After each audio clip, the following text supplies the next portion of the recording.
Hi, I'd like to talk to you today about EasybibGPISD.com. Easybib is a great website that allows you to create citations and works cited pages pretty quickly and easily. The website is free, but there's a paid version that our secondary schools in Grand Prairie have access to, and it's got a lot of neat additional features. You need to talk to your campus IMS, and they'll tell you what your coupon code is, and when you enter that coupon code in Easybib, you get access to all these neat additional features. Just a few quick words on copyright. We all know that when we use other people's work, we need to give them credit. We teach our students to do this by creating citations and then putting them together in a works cited page for written or typed products.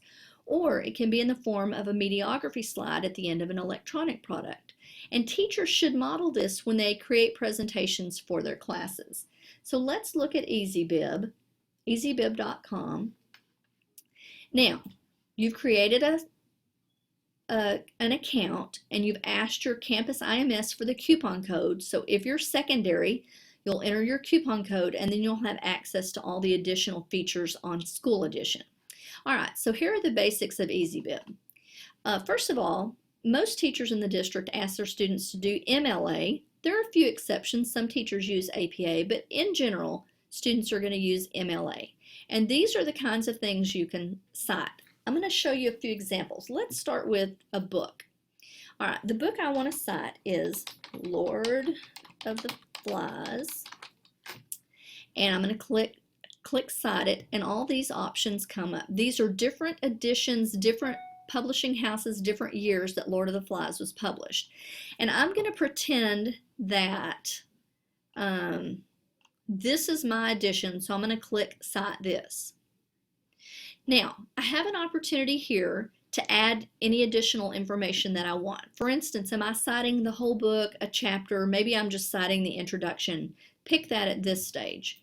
If you have a special Christmas edition or something like that, you can note that here. You can also add annotations and book evaluations at this stage. And then basically you click Create Citation. And here it is. It did all the work for me in just a few seconds. And at this stage, I could simply copy and paste this. All right, so that's how to do a book. Let's do a website.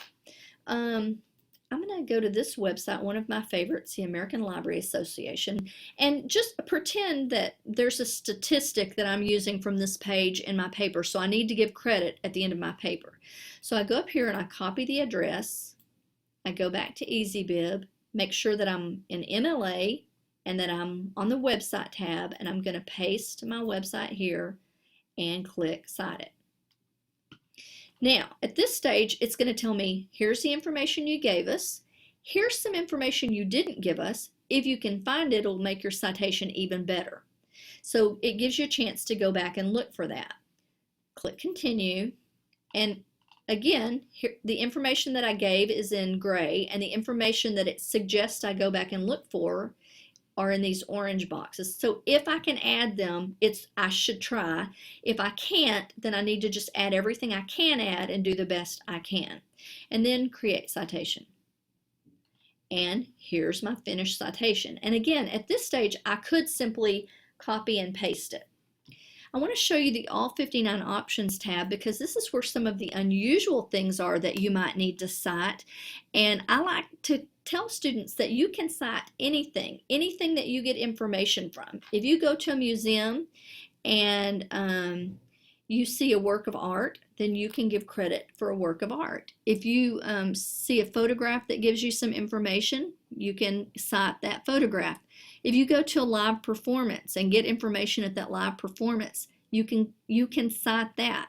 If you get an email, maybe you interviewed somebody and a professor or an expert and you got some information in an email, you would click this to get the proper information on how to cite an email.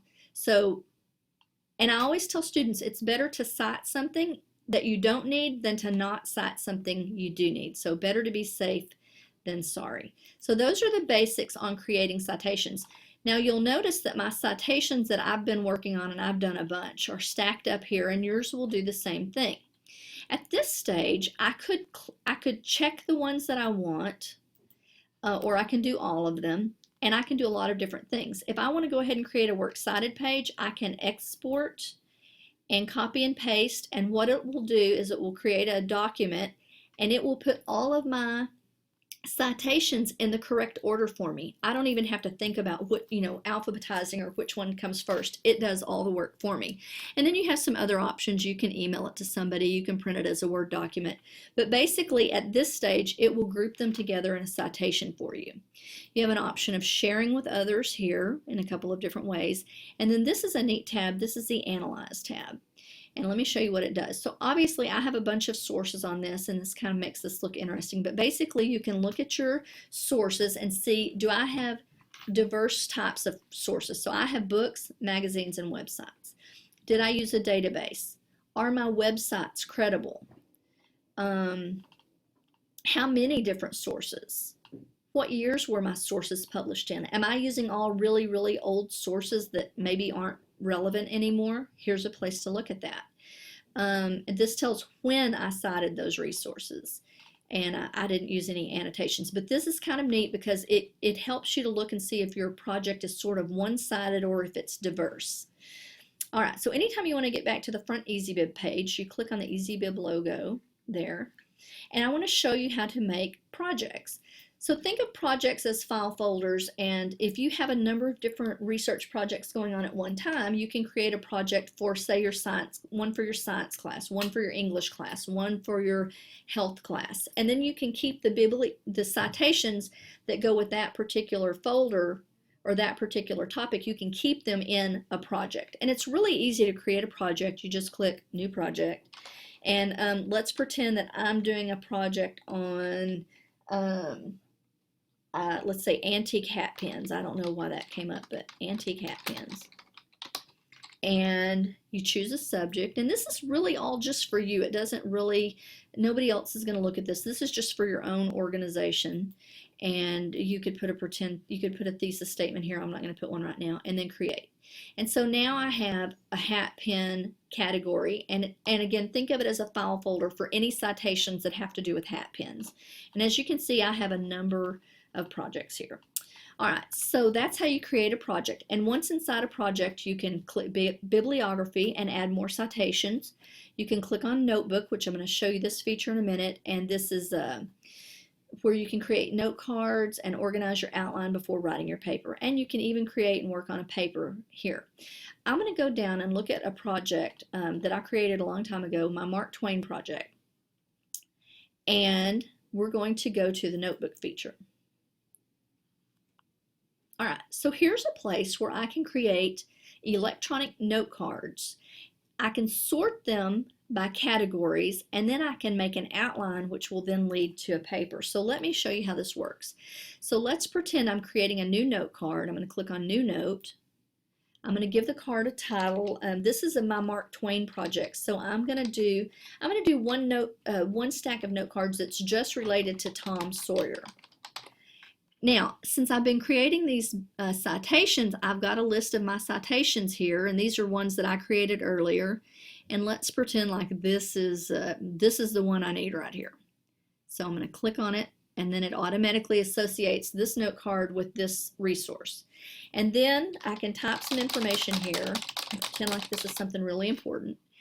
Now, I can organize this note card by a color, or by a hashtag, or I can group them together. I'm going to make this, since this is all Tom Sawyer, I'm going to make all my Tom Sawyer cards, I'll do this kind of orange color right here, and I'm going to save the note. The new card always pops up into the left-hand corner here, and sometimes it'll stack on top of another card and you'll think you lost a card, but they always pop up here and then you can drag them over. So as you can see, I have some blue cards that are about Mark Twain's novels and works. I have my green cards are about his marriage. My yellow cards are about his steamboat days. These rose-colored cards are about his biography. And then this new, I don't know, this dark orange is all about Tom Sawyer. Now, I can create an outline in this area simply by dragging these cards over. And then if, say, I put this as number 5 and I really think it should be number 2, I can drag it up and make it number 2. Or if I think this should be a sub-point instead of the main point, I can move it over. I can move it up, I can move it down, I can move it back over in area of importance.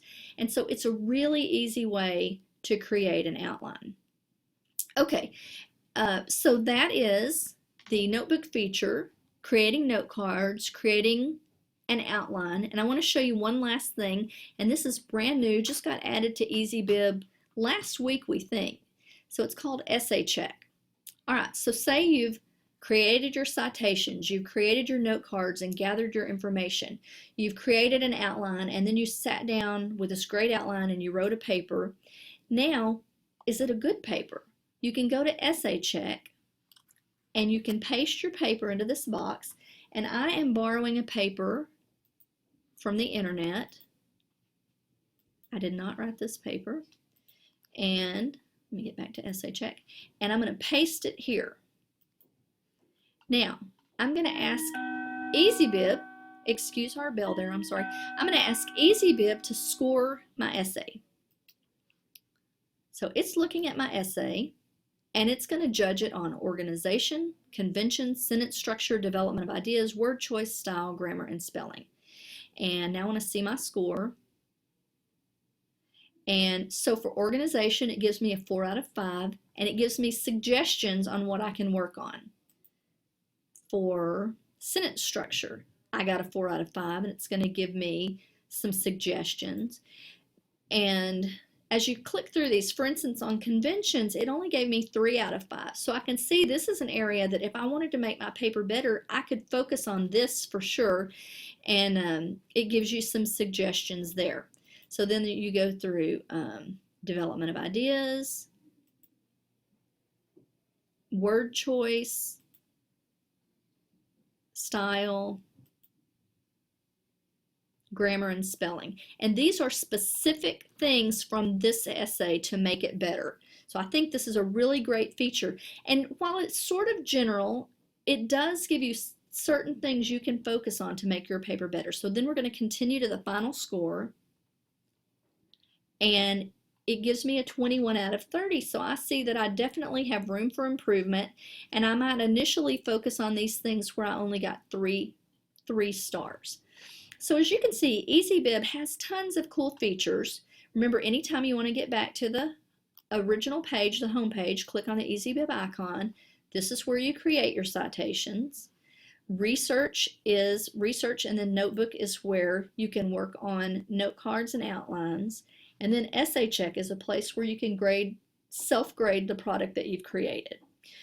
So, Easybib's a great tool. Remember that if you're a secondary Grand Prix ISD campus, you have access to the school edition. Just check with your campus IMS, and they'll give you the special coupon code that you need to access the full line of features.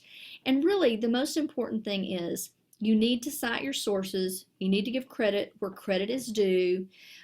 When our kids get to college, if they don't do this, they can face pretty severe disciplinary action and even, lose credit for a full course. So make sure your students are using proper citations, proper works cited pages, and make sure that you're modeling it too. So check with your IMS if you have any questions, and hope you enjoy this product.